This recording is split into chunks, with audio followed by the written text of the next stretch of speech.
Thank you, Champika, for that very interesting presentation. Next, I would like to invite Amitabh Singhal and to give a brief introduction to him. He's an internet pioneer from India and was a former president of the ISP Association of India and has led many of the successful efforts to build up ISP policy and regulatory frameworks in India, and also founder of NIXI, the National Internet Exchange of India. So a real path breaker in India for the internet, and we are very happy to have you here and to hear from you some of the things about IPv6 and the business aspects. And at the moment, he runs a consulting firm, Telexus Consulting, and also provides a major DR service for government organizations in India.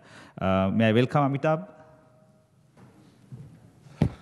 Good morning, and thank you very much for that wonderful introduction. I'm not a pioneer in that sense. Pioneers are people who actually invent something new and do something new. I just did something that was already present all over the world, something that was not there in India, and I thought I'll just bring it all there and help our community to kick off in 1998 when internet services were privatized. So that's all I did. I just put a few things together with the help of so many people in the industry and the government and in the businesses. That's how it became possible to do things in India.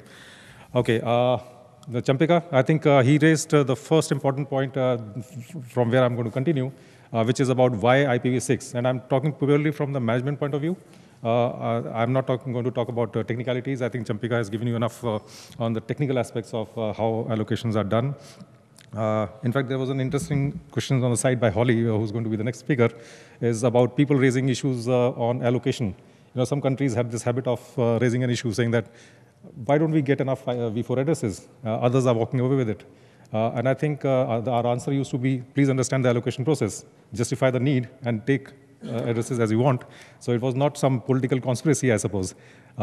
So that's a message for people who do raise such questions, but I guess they should understand. And with V6, I think this question would probably become redundant going forward. You don't need an allocation policy, probably you need a use policy, right? Okay. Now, presentation that I've prepared is basically a collection of information from various sources. It's not something that I've prepared afresh. Idea was to bring in a perspective of where we are in terms of V6 and what's probably going to happen in the future and how do we need to prepare for it. Okay, so we are not going to write a poem on the demise of V4. We know that V4 is going to be existing for another 15, 20 years at least. So it's not something that is supposed to sound the death knell for V4. It's going to be around for us. I think 94, 96% of internet today is still V4. So it's not going to go away anywhere soon. I think what's really prolonged the 4 billion addresses for so long, for about 25 years now that we have used it, is the use of NAT. Okay, I'll not go into the details of the merit and demerits of using NAT, but I guess I would straight away come to the point where the community has been largely concerned about the slower offtake of V6. Okay, and the discussions that we have had at various levels from a policy perspective, I think the feedback has been about the management concerns on costs of implementing V6. Okay, and the cost basically, when they talk about cost, it's about return on investment. So do we spend money in an organization to migrate to V6? And if we do that, how much are we going to spend? And how much do we get in return, and when and how soon? So that's always been the concern, and I think it's more of an economic issue than a technical issue for most organizations. Here's what one of the founders of the father of internet, Vint Cerf, had to say in 2008. He said, the technical stuff of V6 is done, V6 is ready. This is a business issue in the internet service industry. The ISP community around the world needs to pay attention. They are persisting in the nobody is asking for this mentality. They are not valuing business continuity as they should. Business continuity should be valued accurately, as V6 is a business issue in the internet service industry and need to be implemented timely, properly to avoid last-minute rush. When they finally wake up, there is going to be a mad scramble for V6 and they won't implement it properly. So that's what he had to say, expressing concern on why we should move faster on V6 transition. And I'm going to stop using the word migration because migration means you just kind of shift over. That's not the case. It's a transition which will happen over a period of time. Okay, so what are the accelerating factors for V6? It's obviously some obvious answers, depletion of V4 addresses, which is in turn driven by the accelerating internet connectivity globally, fueled in turn by broadband in residential areas, residential use of broadband, proliferation of wireless and smart connected devices. And of course, from the business angle, again, expectations of a virtuous economic cycle, which basically means that you have more and more appliances connected to each other, and there are new softwares, applications, and interconnected supply chains. So that's what drives the growth engine for the internet and in turn for addresses. However, what are the speed limiting factors for V6 that we've been talking about? Why have we been slow in transition? I think the dilemma has not been about why we should, because most people understand they have to, but it's about when, okay? So as Windsurf said, nobody is asking for it, so why do we transition? I think, and also it's mostly to do with costs. People are wary of putting in money, especially in the internet business where returns have not been great. Businesses relying on internet or internet business have not really paid off, especially in the last few years. Maybe things are looking up currently with the internet valuations going up. Possibly that will change the mindset. Example is that LinkedIn valuation, where $45 share was listed and the next day it hit $85. So maybe those kind of things will probably help fuel the internet growth from an economic point of view. And of course, Champik also did talk about the limitations on training and competency levels, which probably also inhibit people from seriously considering a migration to V6. Okay, so let's look at some interesting facts and figures. The rise of internet, how it's grown, again, a perspective. And that's where I think we will probably understand why we need to transition. 1995, there were 40 million users on the internet. In 2010, there were 2 billion. Now, that's phenomenal. The top 5 countries, again, the tectonic shift in the kind of countries and their user base that was there in 95, and what is the difference now, 15 years down the line. The top 5 internet countries were US, Japan, Germany, Canada, United Kingdom, with just about 35 odd million users. Now, the current top internet countries are China, US, Japan, India, Brazil, and we are talking about reaching 2 billion.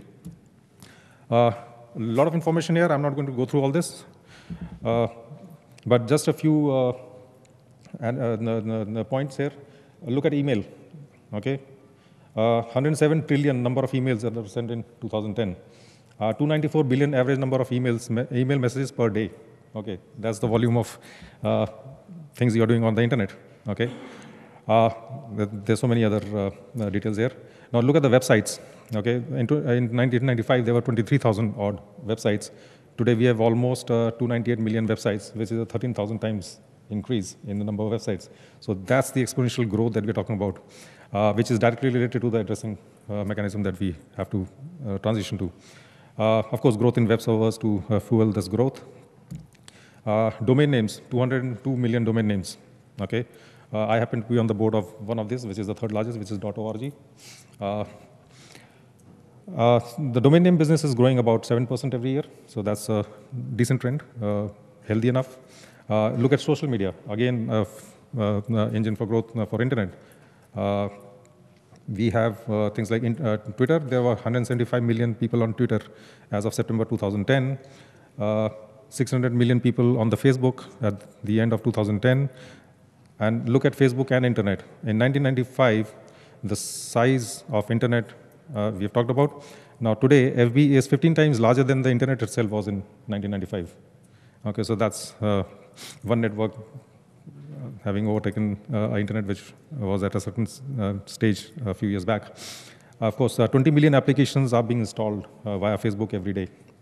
Okay, so web browsers, again, the market share that we talk about, but then there's overall growth. If you look at the graph, how it's rising. The Internet Explorer rises by 46%, 47% nearly. Now, videos. Look at how we use videos on the net. Number of videos watched per day on YouTube, 2 billion. Okay, let me cut down to the last one. 20 million videos uploaded to Facebook per month. That's how we use. So this is the trajectory of internet. That's how it's going. Okay, And like I said, maybe just about 5% of this entire internet infrastructure is V6 enabled. So there's a lot of opportunity and a lot of work that needs to be done. And there's an opportunity for almost every kind of service provider that you can think of. Okay, now what will fuel demand? Let's gaze into the future a bit. And this is a slide from a board colleague of mine at .org, who was giving a presentation at INET in Morocco last year, which is where I picked it up from. When we are talking about Internet of Things, okay? When we talk about Internet of Things going forward, it'll be about not me connected to the internet, I on the internet, you on the internet. It'll be about anything and everything, any kind of device, any kind of object that could be networked, will be networked, okay? It'll have an internet address. And that kind of demand for specific identity of every object, every moving, every static object probably would be a walking tracking device, okay? You would be tracked, you could be tracking any kind of information all the time, 24/7. So all that will require a lot of sensors all over the place. And each sensor will have its own unique identity to talk to each other and maintain the flow of information. So you'll have screens which will give you an idea of what you're eating, how much you're eating, and